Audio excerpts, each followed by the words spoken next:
Hi everyone, it's Pete here from the Pain Toolkit, and I've been looking forward to doing this interview all day. Actually, this is with my very, very, very, very good friend Mandy Wilson.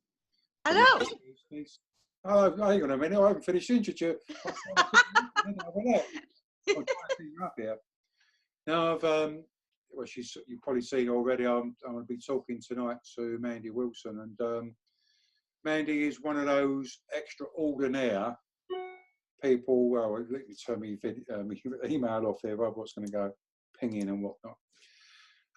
One of those outstanding, outstanding healthcare professionals that I bumped into a few years ago. And Mandy's been such a fantastic advocate of pain self-management up in the northeast. Yeah, keep going, Mandy, keep going. And we've actually been on a video together when I did a workshop up her way in Gateshead a few years ago. But we're out for, just before I get on to Mandy, but last time I interviewed Mandy, I think it might have been somewhere where they didn't, well, she was in a, and she was doing it, I said to her, where's that, you know, she's just like a light bulb hanging from the ceiling. And I just said to her, are you slamming up for your lampshade? But she's somewhere posh tonight in a hotel. There you go. That's the, I don't know if you can see, she's pointing to it now. She's doing an interview with a light show. So without further ado, Mandy, I know you're going out on a razzle later on, so we'll back on with, it's fantastic to see you, fantastic to talk to you again. Can you tell the viewers a little bit about yourself and what you do and what you're up to now? Hello, Pete, and hello, everybody. Thanks ever so much for interviewing us yet again. It's always a pleasure as one fellow pain chick to another. Well, I worked out that this is my 25th year working in pain management. Yeah, what's that? So it's me, what do you call that? Is that silver anniversary? Something like that. Yeah.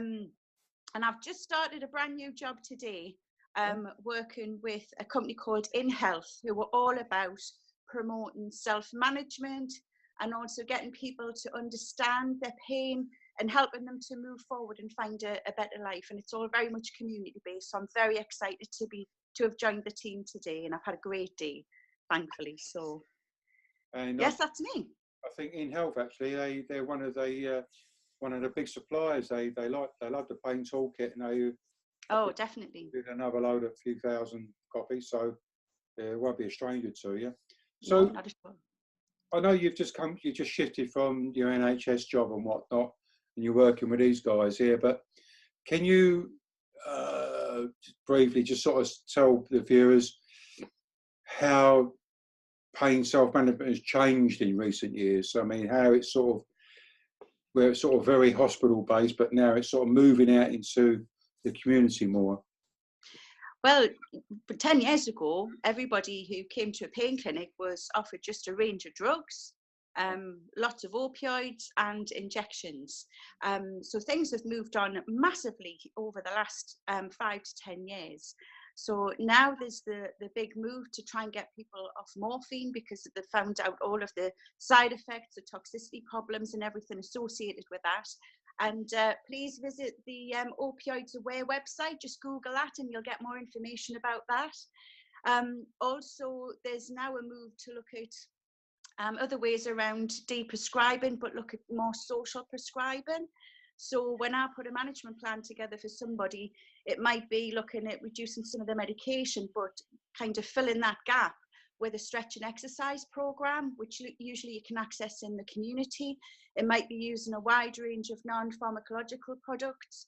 It also might be making sure people have good psychological help and support, just to help them cope with the pressures of kind of managing persistent pain.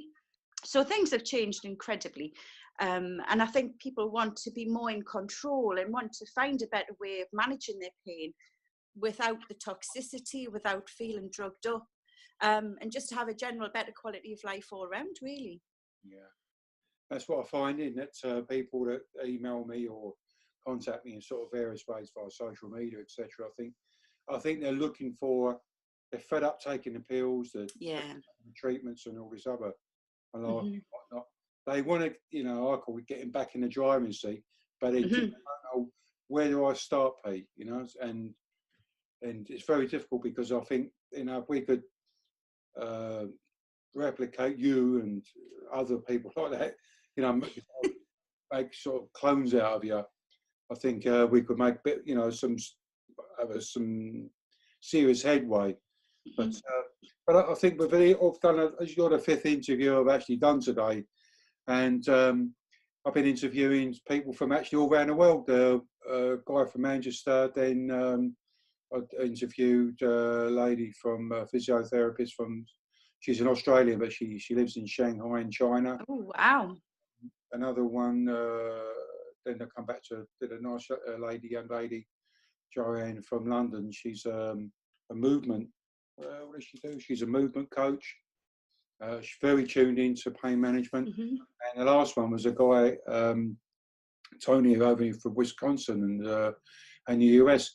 You know, and all of you, you know, I know what you're going to say tonight, because we've known each other now, but for a long time. Yeah. Everybody singing from a similar hymn sheet. Yes. Re-empowering people to what they can do to help themselves. Yeah. So, fantastic stuff. And it would be mad to ignore the evidence out there as well. So yeah, we've got to move forward as developments occur. And also, it was on the news today about this. They're going to be the NHS is hiring 1,000 people. Yes. To do social prescribing and stuff like that. And it reminds me, I must talk to a friend of mine, Jackie Pollock. I work with her on the NHS, but I know she's been involved in that project to some degree. So I need to go get a bit more info, inside track stuff. So I think there's a lot of green lights coming on, a lot of good stuff happening. So I'm quite very positive and upbeat around the future of pain self-management. But let's go straight to the interview, because I know you've got to go out and meet your friend, so you can have a few sherbets tonight. I know you don't. Just a shandy. I know you don't do that. So what would be? So let's do the 1 minute, 1 or 2 minute message. Really, is what would be your take-home message to a person living with pain who is watching this? What would be your encouragement message? But also, what would be your encouragement lesson to other healthcare professionals out there who may be wavering a little bit, not quite sure, well, how the hell do I start? What do I do to start self-managing, to start promoting a self-management message? So I'll leave it up to you. Well, I would say the first thing is that there's always hope available, and there's always something that you can offer, and it doesn't necessarily need to be about drugs or injections. I mean, for some services, you know, that's still important elements, and I would certainly agree with that. But there's always different things you can offer people, and never ever underestimate the power of just being a listening ear, and just having some sympathy and understanding with the people that you're speaking to. And certainly with moving from the NHS into a private company and having had a couple of leave and do's, the feedback I've had from the patients has been really about that they've really felt listened to, supported, and that is invaluable. And you don't need loads of money to do that. You just need to show people that you understand what they're going through, but also help them to find a better way of managing their pain, where, you know, instead of being drugged up and toxic on loads of drugs, they can actually find a better way of managing their pain, perhaps starting to do some stretching and moving, wakening up the muscles that have gone really short and tight, because as we know, deconditioning and tight, stiff muscles generates pain that doesn't respond to medication. So there is a lot out there, and again, pointing them in the direction of the right resources, and sharing, working with people. You know, it's great to be working with people who are like-minded, sharing all of the good practice and the resources, so that we can help and support people and help them to get to where they want to be. So I would say hope for people with persistent pain, and certainly loads of hope and loads of things you can do as a healthcare professional, and you don't need you know, to have qualifications coming out your ears. You just really need to find that human element and just give people the right help and support they need, and signpost them and help them to get to where they want to be. Mandy, as usual, a fantastic message. I'm going to stop recording in a minute, but don't race off anywhere. But I just want to say before I hit the recording button, just say thank you for all the work that you did. I just want to thank you from behalf of people like me with pain, all the fantastic work that you've done. Oh, bless you. When you was in the NHS. And I know what you're going to be doing now is you're going to make a massive difference to people out there in the community with the new position that you're doing there with the new organisation in health. So I wish you all the best in the world. Oh, thanks very much, Pete. And we'll definitely be keeping in touch. You can't get rid of us. I know, and I'm going to take this lamp home as well. And I'll tell you what, I'm going to be, hopefully, the next time I'm up in the northeast, I'm hoping to go back to probably have a visit to Teesside soon, on a not too distant future. So, well, give us a shout.